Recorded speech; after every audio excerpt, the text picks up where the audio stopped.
Virus COVID-19 dengan cepat menyebar ke seluruh dunia pada akhir 2019 di Wuhan, China. Virus ini berdampak pada tingginya tingkat kematian di seluruh penjuru dunia. Pembatasan global telah mengganggu dan mengubah cara hidup masyarakat. Hal ini berdampak pada kesehatan mental dan fisik, pendidikan, ekonomi termasuk pendapatan keluarga.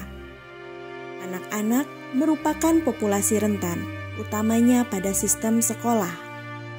Penutupan sekolah sebagai langkah untuk mengurangi penyebaran virus membawa dampak berbagai ancaman pada kesehatan mental dan sosial anak-anak. Penutupan ekonomi global berdampak pada peningkatan resiko kesehatan anak-anak. Adakah anak-anak menjadi prioritas dari respon pemulihan pandemi COVID-19? Hal ini akan berimbas pada resiko jangka pendek, menengah, dan panjang dari ancaman di masa depan yang mungkin muncul. Organisasi-organisasi yang berkomitmen membangun agensi anak-anak, merancang dan memajukan hak-hak anak pada tingkat kebijakan tampaknya dikesampingkan. Pertanyaan muncul tentang bagaimana pendekatan yang berpusat pada orang dewasa serta tidak mengindahkan masukan multisektoral di luar politik dan pemerintahan akan dapat memenuhi kebutuhan anak.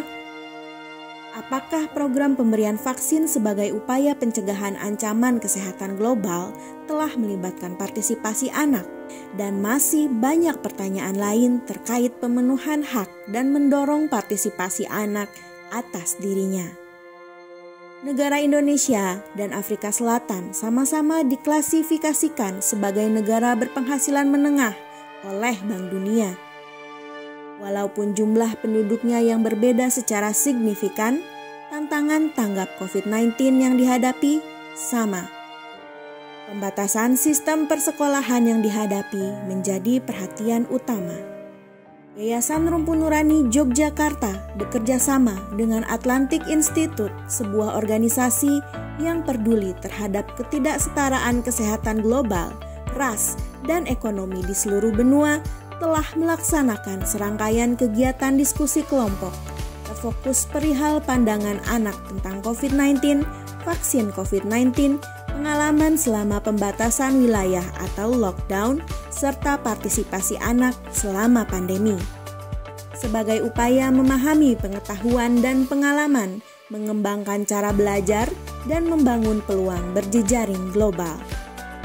Harapannya, anak diperlengkapi untuk memperkuat suara mereka sendiri. Nothing about us without us. Adapun detail kegiatan yang telah dilaksanakan yaitu fokus grup diskusi di Gedung DPD RI Daerah Istimewa Yogyakarta. Peserta merupakan perwakilan anak yang tergabung dalam Forum Anak per Kabupaten, Bantul, Kulon Progo, Gunung Kidul, Sleman, dan Kota Yogyakarta sejumlah 42 orang. Yang kedua, ada penyebaran kuesioner melalui Google Form. Yang ketiga, pengadaan workshop pengenalan diri Knowing Yourself di Collective Collaboration Space Yogyakarta. Semoga seluruh rangkaian kegiatan ini akan memiliki dampak yang baik dalam meningkatkan kesadaran dan kepedulian kita terhadap anak, terutama kala dunia sedang dalam situasi krisis seperti masa pandemi kemarin.